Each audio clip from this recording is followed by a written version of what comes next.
You know those couples who look completely relaxed about money? Not rich, not driving a Tesla, not posting about their portfolio, just calm. They take a trip every year. They do not flinch when the furnace breaks. When a friend mentions a dental bill that took them 3 months to pay off, these people just nod politely and say nothing. Because for them, it was not a crisis. While everyone around them is refinancing and stretching payments and quietly maxing cards they meant to pay off in January, these couples just seem to be operating on a different system entirely. They are. And according to Statistics Canada's own data, they represent less than 22% of Canadian households. The other 78% are carrying a debt structure that is quietly dismantling their financial future and calling it normal. Stay with me, because what I am about to show you will completely change how you see the debt you carry, the payments you make, and what it is actually going to cost you by the time you hit 55. Before we talk about the math, I need to ask you something. What do you think the middle class is? Most people will say a stable job, a mortgage, 2 cars, kids and activities, vacations every year or two. Not rich, not poor, comfortable. That sounds right. That sounds like a description of success. And in 1985, it was. In 1985, a single income of roughly $45,000, adjusted for today, could pay a mortgage in Toronto without financial stress, raise 2 kids, and put money away for retirement. That same lifestyle today requires a household income of $160,000 to $180,000 in Toronto, $140,000 in Calgary, $130,000 in Montreal. Most Canadian households are nowhere near that number. The median household income, as of the most recent data, sits at roughly $95,000. Dual income, 2 people working, and they are falling short of the lifestyle they were told they earned. So what do most households do? They borrow the gap. A credit card here, a line of credit there. A car financed over 84 months because the monthly payment fits the budget, even if the total number would make you sick. A mortgage renewed at a rate that was fine in 2019 and is now taking an extra $700 a month that nobody budgeted for. And slowly, quietly, what feels like the middle class becomes something else.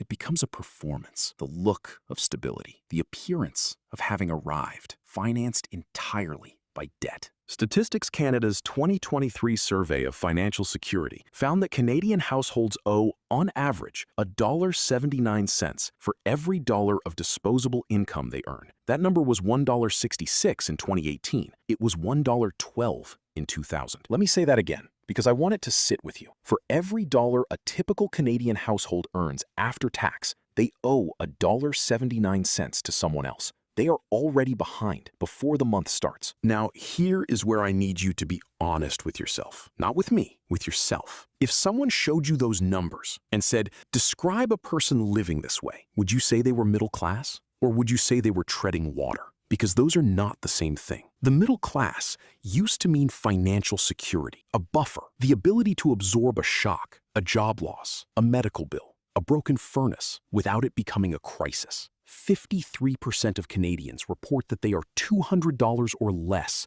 away from not being able to meet their financial obligations each month. That is not the middle class. That is a tightrope. I want to walk you through exactly how this happens, because it does not start with irresponsibility. It starts with a completely rational sequence of decisions that the financial system has spent 50 years engineering. Let me introduce you to a story. This is not one specific person. It is a composite of 3 separate conversations I've had with people in my own circle over the past 8 years. But every number in this story is real. His name, for today, is Marco. Marco is 27. Business degree, $38,000 in student debt, and a job he worked hard to get, $58,000 a year in Toronto, which felt like arriving, which felt like proof that the plan had worked. It wasn't. After tax, after deductions, he takes home just under $3,600 a month. And by the time rent is paid, the student loan gets its minimum, phone, the groceries, the transit pass, there is almost nothing left.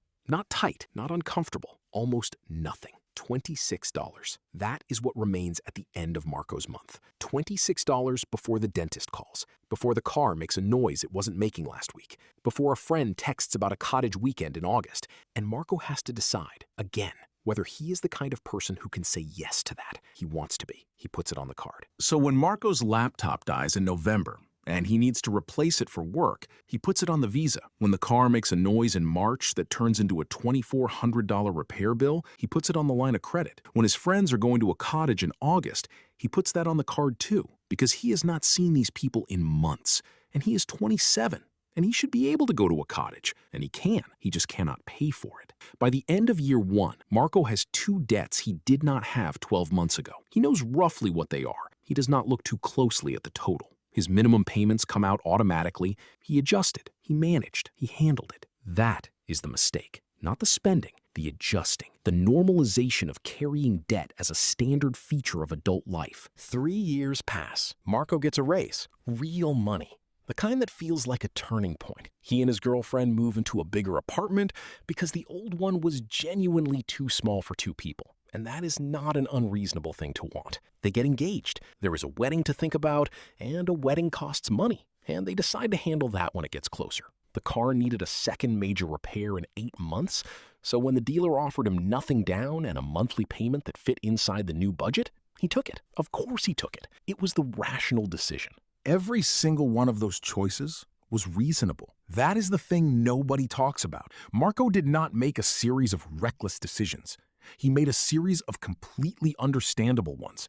And the debt grew anyway, faster than the income, quietly, in the background, while his life was getting better on the surface.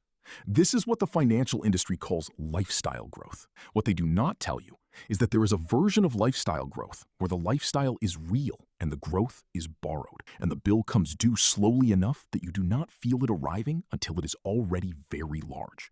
By year 5, Marco is 32. He earns more than he ever has. He also owes more than he ever has.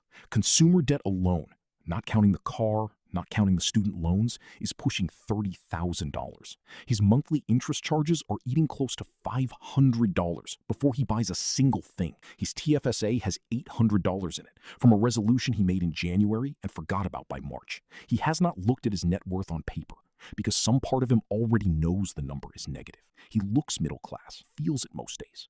Most nights, somewhere around 11 p.m. when the apartment is quiet, he does the rough math in his head, and he stops before he finishes it. Marco's story is one version of this, but I want to show you what it looks like at scale for a real Canadian household in 2026, because the numbers are worse than most people think. Not because they are catastrophic, because they are ordinary, because they are hiding inside a budget that looks completely manageable on paper. Take a dual-income household in Toronto. Combined income around $110,000. 2 people, both working, exactly what the system said you needed to do. They have a mortgage, 1 financed car, some credit card debt, and a line of credit they have been meaning to pay off since last year. Every month, before they buy food or pay a bill, they hand roughly $870 to their lenders in interest alone. Not principal, not progress, just the cost of having borrowed. That is $10,400 a year going one direction, never coming back. Put it in terms that actually mean something. In Toronto, $10,400 is the full annual grocery bill for a family of 4, handed to banks before a single item goes in the cart.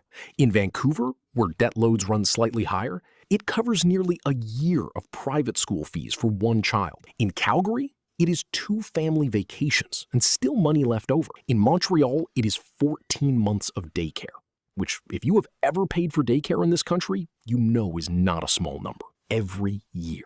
On autopay. Invisible because it comes out automatically, and most households never sit down to add it up across all the accounts at once. The credit card statement shows one number. The car loan shows another. The line of credit is a third app entirely. Nobody presents you with the combined total. That fragmentation is not a design flaw. It is the design. Now here is where it becomes something I cannot stop thinking about. That same household, the one handing $10,400 a year to lenders, is probably saving somewhere between $0 and $3,000 a year for retirement. Not because they are irresponsible, because there is nothing left. The math does not leave room. They are funding someone else's retirement. Literally, the interest they pay becomes profit for the institutions holding their debt. Their own retirement account sits nearly empty. At their income level, to retire at 65 with anything resembling financial security, they need to be putting away $16,000 to $22,000 a year. They are saving $2,400. The gap is almost $20,000 annually, and it compounds in the wrong direction every single year they do not close it. Run the clock forward 20 years, and the damage becomes almost impossible to look at directly. Over 2 decades, this household will pay more than $200,000 in interest on debt that never fully disappears. Because every time one card gets close to zero, the car needs work, or the renewal comes in higher, or life happens in the way life does. And the $10,400 a year that went to interest instead of investments, at a modest 8% return, that is $481,000 that does not exist in their retirement account. Nearly $500,000, not from bad luck, from a debt structure that felt completely normal the entire time. That is a cottage. That is retiring 4 years early. That is the difference between leaving your kids something and leaving them a house they cannot afford to keep. And here is the thing that the banks understand, and most households do not. The system is not designed to help you see this. The mortgage renewal document arrives in the mail, and the bank expects you to sign it. The minimum payment is calculated to keep you paying for decades. The 84-month car loan is engineered to make something unaffordable feel affordable by spreading the damage thin enough that you stop calculating the total. The system works, just not for you. Pause this video right now. I mean it. Pull up your bank statement or your credit card app. Add up every interest charge from last month. Not the full payment, just the interest portion. Credit cards, car loan, line of credit, just the interest. Write that number down. Multiply it by 12, then by 20. That is the number. That is what stays on the table if nothing changes. Now let me show you what changes it. 4 steps, specific ones, in order. This is not a mindset shift. It is a structural change, the kind that runs on autopay and does not require you to be disciplined every single day. Not willpower, architecture. Step 1, the debt audit. Tonight, not this weekend, tonight. List every debt you carry. The lender, balance, the interest rate, the minimum monthly payment. Everything in one place. Most people have never done this. Not because they are avoiding it, though some are, but because the financial system never asks them to. Your bank shows you one account at a time. Your credit card app shows you one card. Your car loan is on a separate portal. Your line of credit is somewhere else. Nobody puts it all in one place and shows you the total. That fragmentation is not an accident. An institution collecting interest benefits from you not knowing the full number. There is a specific feeling that happens when you finally do this. I have heard it described the same way by different people over the years. A kind of uncomfortable clarity, not panic, clarity. The number is often worse than the vague sense of it, but it is also more manageable than the anxiety that comes from not knowing, because a specific number can be addressed. A vague dread cannot. Do this on a piece of paper if you have to. A note on your phone, a spreadsheet. Format does not matter. Completeness does. Every debt, every rate, one total. Step 2, target the highest rate first. Once you have the list, sort it. Highest interest rate at the top. That is your target. Not the biggest balance, not the smallest, the highest rate, because that is the one bleeding you fastest. Here is the trap most people fall into. They pay off the smallest balance first because it feels like progress, and it does feel like progress. But if your smallest debt is at 8% and your credit card is at 19.99%, you are choosing comfort over math. You are paying to feel better instead of paying to get out. The exception is narrow. If 2 debts are very close in rate and one is almost gone, clear it for the momentum and move on immediately. But go in with open eyes. Know what the comfort is costing you. Step 3, the redirect. This is the one that actually changes the trajectory. And it sounds almost too simple. When a debt is paid off, do not absorb the payment. Redirect it. The moment Marco's credit card hits 0, that monthly payment does not disappear back into his spending. It moves automatically, same day it used to leave, to the next debt on the list. The line of credit now gets attacked with everything that was going to the car. When the line of credit is gone, both payments roll to the car. By the time the car is clear, Marco has a significant amount of money moving against his remaining debt every single month. Money he never had to find because it was already leaving his account. And when the last debt is gone, that entire amount, all of it, on autopay, goes straight into his TFSA and RRSP. before lifestyle creep can find it, before a purchase he does not need can absorb it. 5 years into this system, Marco's picture looks almost unrecognizable compared to the version of him that just kept adjusting. Same income, same city, same life, more or less, but the consumer debt is nearly gone. The interest charges that were eating $500 a month are down to almost nothing. The money that used to disappear into minimum payments is now building quietly, automatically inside his TFSA and RRSP. He did not earn his way out. He did not cut his way out. No spending freezes, no canceled subscriptions, no explaining to his partner why they cannot go to the cottage this year. He changed the structure. He made the redirect automatic, and the math did the rest. That is the difference between the 22% and the 78%. Not income, not discipline, structure. Step 4, the mortgage renewal play. Your mortgage renewal is the most underused financial lever most Canadians have, and most people use it to sign whatever the bank mails them and move on. Do not do that. Think about what the renewal moment actually is. The bank has had your mortgage for 5 years. They know your payment history. They know you have never missed one. They know that switching lenders requires paperwork and time and feels like a hassle. And they know that the vast majority of their existing customers will accept the renewal rate they offer without picking up the phone. That rate is not their best rate. It is the rate they expect you to accept. When renewal comes, whether that is in 6 months or 3 years, shop it before you respond. Call 3 lenders. Use a broker, because a broker shops multiple institutions at once and is paid by the lender, not by you. The difference between what your existing bank offers and what is available elsewhere can be half a percentage point or more. On a balance of $380,000, half a point is roughly $1,900 a year.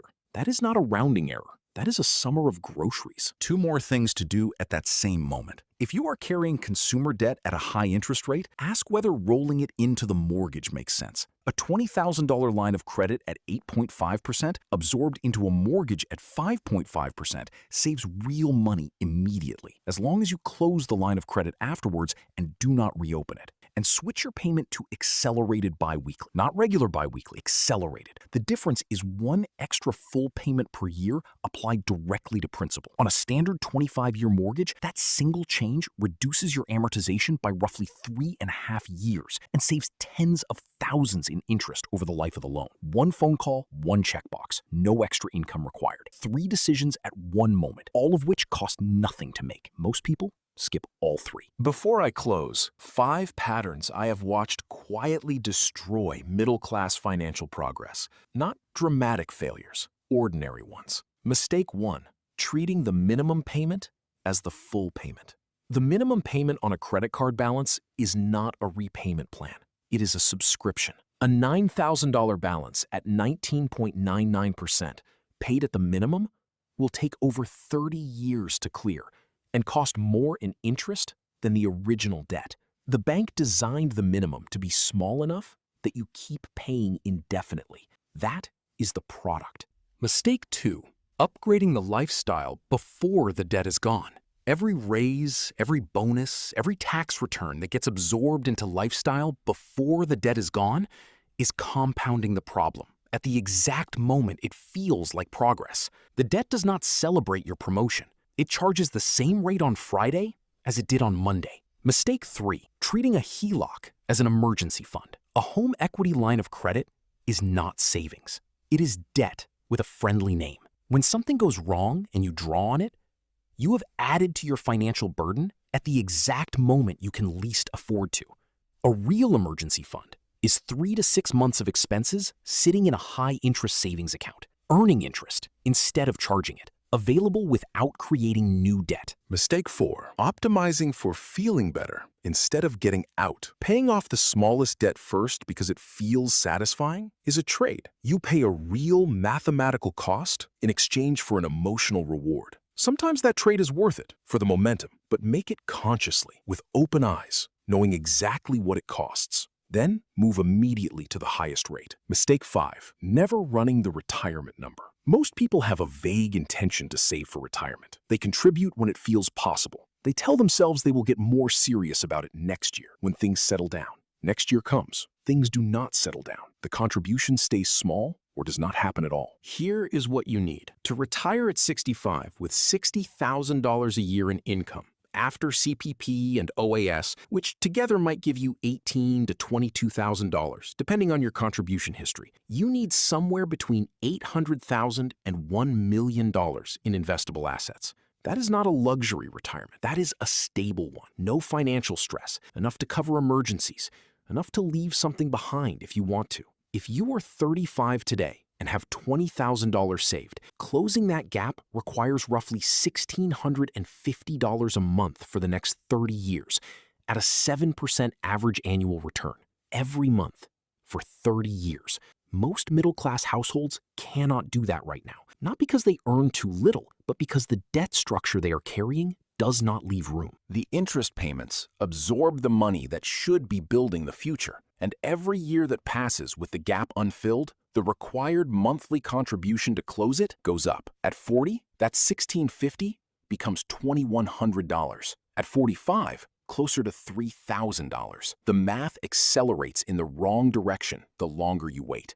If your current debt structure makes the required contribution impossible, and for most middle-class households it does, then your debt problem and your retirement problem are not two separate problems. They are the same problem. Solve the debt first, then watch what opens up. The Canadian middle class is not disappearing because Canadians are bad with money. It is disappearing because the system they were handed, the mortgages, the car loans, the credit cards, the renewal documents that arrive pre-filled, was not designed with their retirement in mind. It was designed to be profitable, and it is, for the institutions on the other side of every minimum payment. The credit card at 19.99% is not a cash flow tool. It is a mechanism that converts your future income into someone else's profit, one automatically processed payment at a time. The 84-month car loan does not make something affordable. It makes something unaffordable feel manageable by spreading the damage thin enough that you stop calculating the total. The mortgage renewal you signed without shopping